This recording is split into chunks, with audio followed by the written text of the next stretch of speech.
You're in Washington here today in partnership with Americans for the Arts and the Impact Arts and Film Fund to promote your new movie, Me and Orson Welles. And I know there's a whole movie theater waiting to hear from you guys afterwards. Really wanted to know, of your time in Washington today, what was your highlight? You met with some folks at the White House, went up on the Hill, sort of what was the highlight of your day today? There's a lot. There were many. It was a big day. Bit of a whirlwind, but it's always fun to see kind of from the inside of government, policy and how things really happen. We met with Barbara Boxer. That was pretty thrilling. It was thrilling to have her attention for a few minutes. She was very generous actually with her time. But there's a lot going on right now. We sat down at a desk with everybody and had a great conversation about the arts and how they've impacted our lives and how they influenced our education.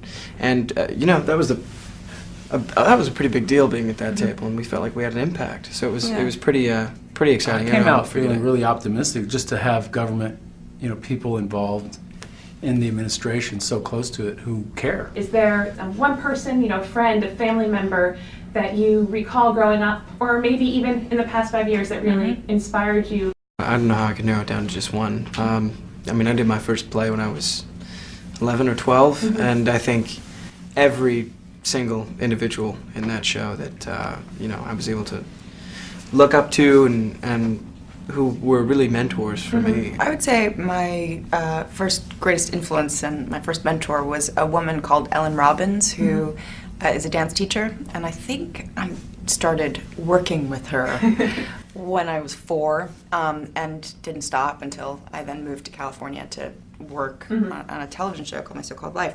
But she was affiliated for a long time with a place called Dance Theater Workshop, which is a really great dance studio in New York. I just got an email from them today. You just got an email from them? Sadly, she's not there anymore because of funding, unfortunately. But she was fantastic and very encouraging, and always every year we did a group piece, but then every student at every age would choreograph their own piece. They'd select their own music and their own theme. I was Moth to Flame one year.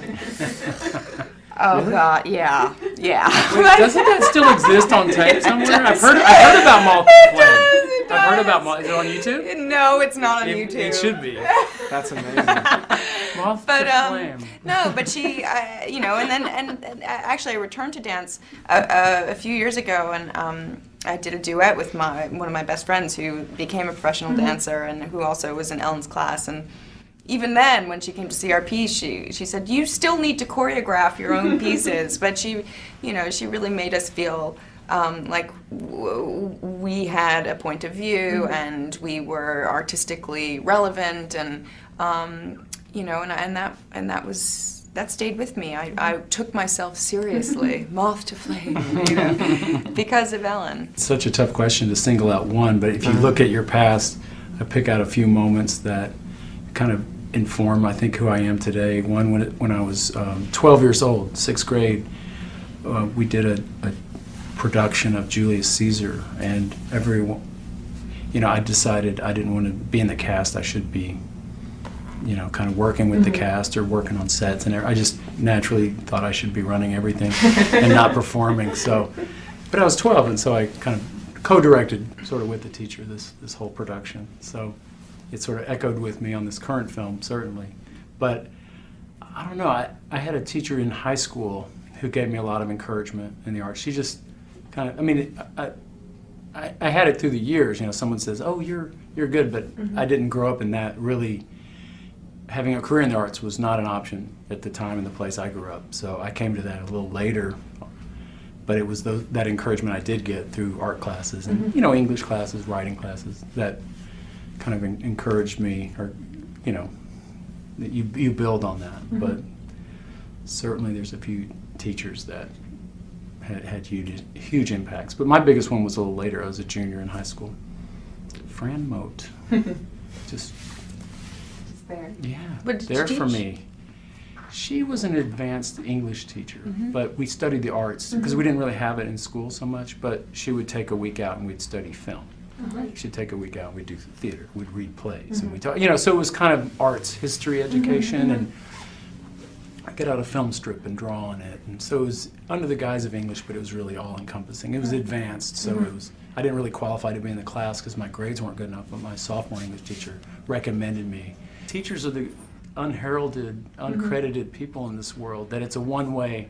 Yeah. They give it to you. It's hard to give it back. All you can do is pass it along in any way you can. But we're all have that influence on each other's lives. But today was perhaps a first step in the right direction. Yeah.